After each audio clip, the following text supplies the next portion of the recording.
Okay, thanks, Brooke. Hey, real estate expert Louie Ortiz joins us here from the Ortiz Group this morning. Buyer's market right now? Yes, good to see you, Mark. Yeah. Yeah, we've seen some changes in the market. Most notably, we've seen some big decreases in inventory. From September of this year till September of last year, we're seeing about a 39% decrease in the amount of inventory. Okay, so there's actually fewer homes available. Fewer homes for sale, yes. Okay. Well, we're going to talk about the top 5 things here that people should do if they're going out to buy a home. And this is, we haven't talked about this in a long time because, there just wasn't a lot of movement. What's the #1 mistake that buyers can make when they start trying to talk about negotiating for a home? Well, a lot of buyers, the thing is, real estate's a very emotional process, and so many buyers get so emotional when they're deciding to buy a property. And so one of the tips for a buyer is not getting emotional. When you walk into one of these beautiful homes, it's just so critical to stay, even-keeled and not let your emotions take over and be objective.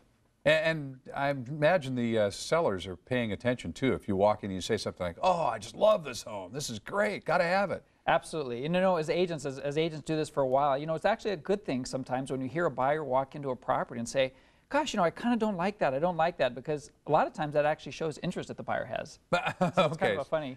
All right, #2, you really need to kind of know what's available in the area and have a real good idea of what comparable prices are, don't you? Absolutely. And when you're going to do some comparison shopping, it's good to know the inventory, but not only the inventory, but know some of the subtle differences in the home.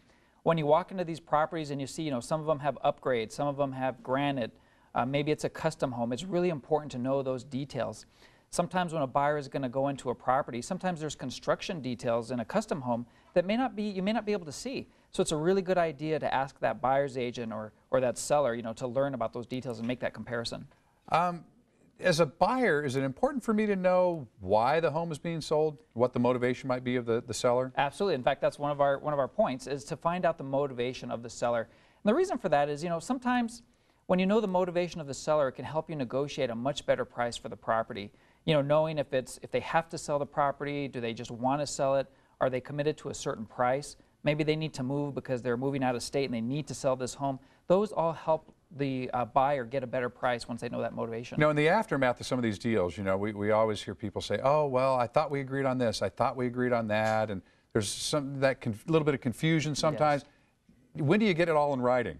In real estate, everything needs to be in writing in order for it to be binding, and so it's so critical. And a couple things about that as well. Obviously it's very obvious to put a purchase agreement in writing, but some other things that a lot of buyers may not know is it's sometimes a good idea to write a cover letter with that offer.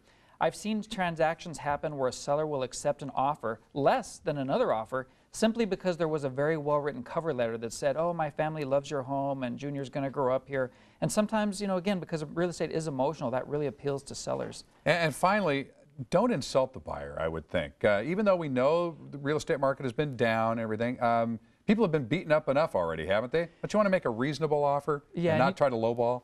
Yeah, and this is one of the things I'm seeing a lot in the marketplace right now is a lot of times you'll have a buyer that wants to buy a property and they see the price and they say, "Gee, I'm going to write a really low offer just to see if I can get the price."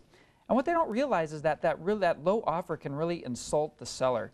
And a lot of times the seller may not respond or the seller may counter at a very high price. And the real estate community is very small. Agents talk to each other, buyers and sellers talk to each other. And so many times a buyer would do much better if they would just write a reasonable offer.